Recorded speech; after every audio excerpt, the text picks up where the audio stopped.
Hi, Ollie. I'm going to review your scenario. KM, 30-year-old female, prevents with fatigue, weakness, dizziness for approximately the last 8 weeks. Patient states she's been experiencing heavy menstrual cycles the last few months, lasting longer than normal.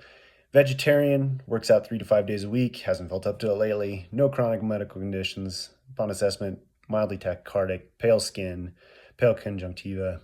Lab results reveal low ferritin, low hemoglobin, low hematocrit, low MCV, MCH, and MCHC.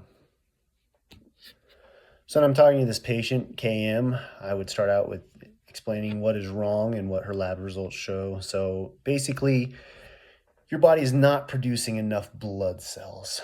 Okay, you're iron deficient, which is a component in your blood that you need in order to carry oxygen, to have a lot of different functions that your body needs to survive. But mainly, what we really need it for is that it helps us make hemoglobin, which is a protein in your red blood cells that carries oxygen, which you have to have in your lungs. It also produces myoglobin, which provides oxygen to your muscles, and you need it for all sorts of problems that can happen with your immune system. You have a lack of iron, iron deficiency anemia, which comes about for several different reasons.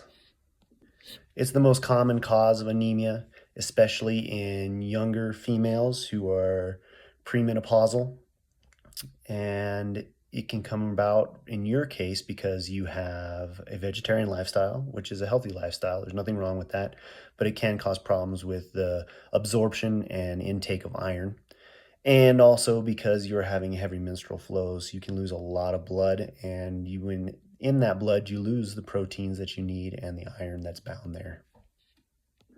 I know you've been feeling weak, dizzy, fatigued, not feeling well, and those are all symptoms that can come from iron deficiency anemia. Okay, other things you can have is what's called pica, which is where you have a craving for chewing up ice, brittle nails, hair loss, restless leg syndrome. All of these things can be symptoms, and all of those can be dealt with by providing you with more iron and better ways of absorbing that iron.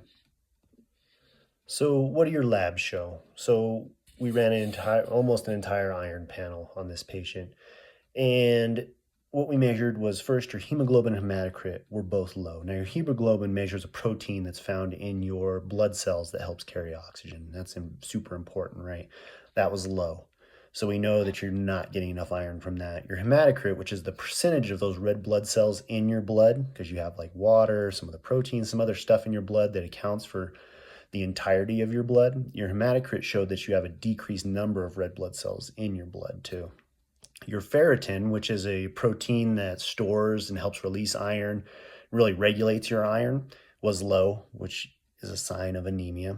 And then your MCV, your mean corpuscular volume, is the average size of those red blood cells, also low, sign of anemia. Okay, all those things were low. That pretty much confirms that you're having an iron deficiency anemia.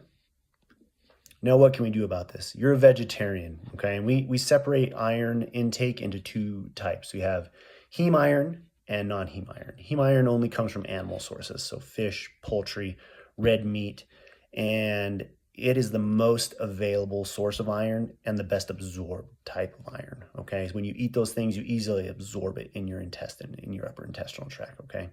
That doesn't mean that you have to eat those things in order to get appropriate iron, though. We live in a modern age. We have ways of dealing with this, okay? So what I want you to really focus on, okay, is this non-heme sources of iron, okay? I mean, they can come from green leafy vegetables, whole grains, nuts. I mean, you're a vegetarian, right? So you understand these things, but I need you to up your intake of those green leafy vegetables, kale, spinach, okay? Whole grains, nuts. Really look at the iron content in the foods that you're eating and see if we can get that up to, that 10 milligrams or so a day of iron, okay? The other thing we can do is take a supplement, okay? But I would prefer to do it just through dietary intake if we can, all right?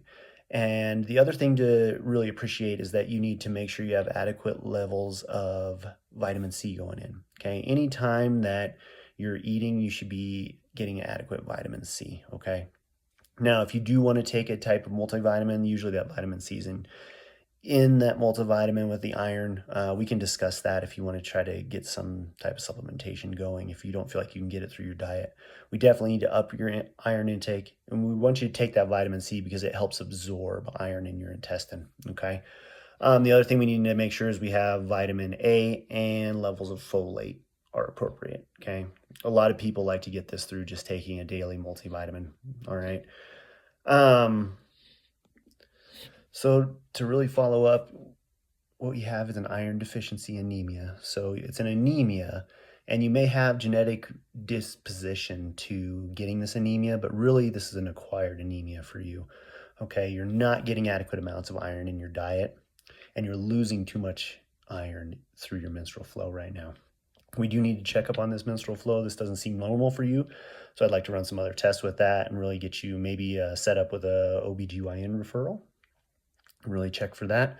But like we said, some of these other symptoms you may have, pica, brittle nails, hair loss, dizziness, all these things come from your blood's inability to carry oxygen because you not have the iron is what's used to create the hemoglobin protein that allows you to carry oxygen in your system, okay? So we need to get that iron back up. We can do that through diet. We can do that through supplementation.